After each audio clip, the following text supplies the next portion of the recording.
Sun pictures banner పై కళానిధి మారన్ నిర్మాణంలో అట్లీ దర్శకత్వంలో అల్లు అర్జున్ తన నెక్స్ట్ మూవీని ప్రకటించిన సంగతి మనందరికీ తెలిసిందే. అయితే ఈ మేరకు ఓ వీడియోను కూడా రిలీజ్ చేశారు. ఈ వీడియోలో అల్లు అర్జున్ అట్లీ హాలీవుడ్ వెళ్లి అక్కడ విఎఫ్ఎక్స్ నిపుణులతో మాట్లాడినట్టు, విఎఫ్ఎక్స్ కోసం అల్లు అర్జున్ ఫేస్, బాడీ నమూనాలు తీసుకున్నట్టు చూపించారు. దీంతో హాలీవుడ్ రేంజ్ లో భారీ గ్రాఫిక్స్ తో ఈ సినిమా ఉండబోతోందని తెలుస్తోంది. అయితే ఈ సినిమా బడ్జెట్ ఇప్పుడు చర్చగా మారింది. అల్లు అర్జున్ అట్లీ సినిమా బడ్జెట్ ఇండియాలోని హైయెస్ట్ బడ్జెట్ సినిమాల్లో రెండో సినిమాగా నిలిచింది. ఈ సినిమాకు దాదాపుగా 800 కోట్ల బడ్జెట్ పెడుతున్నారని సమాచారం. ఇందులో 175 కోట్లు అల్లు అర్జున్ రెమ్యూనరేషన్ అట, 100 కోట్లు అట్లీ రెమ్యూనరేషన్ అట, మరో 250 కోట్లు కేవలం విఎఫ్ఎక్స్ కే ఖర్చు అవుతోందట.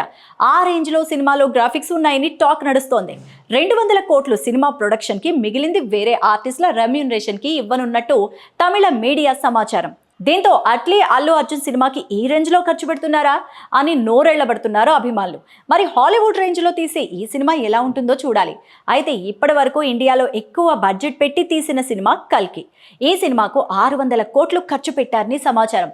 కానీ ప్రస్తుతం మహేష్ బాబు రాజమౌళి సినిమాకు 1000 కోట్లు ఖర్చు పెడుతున్నట్టు ఓ టాక్ వినిపిస్తోంది.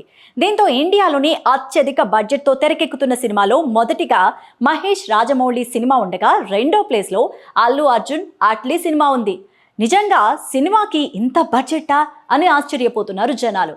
మరి ఈ కంటెంట్ పై మీ అభిప్రాయం ఏంటి? కామెంట్ సెక్షన్లో కామెంట్ చేయండి. అలాగే స్టోరీని లైక్ చేయండి.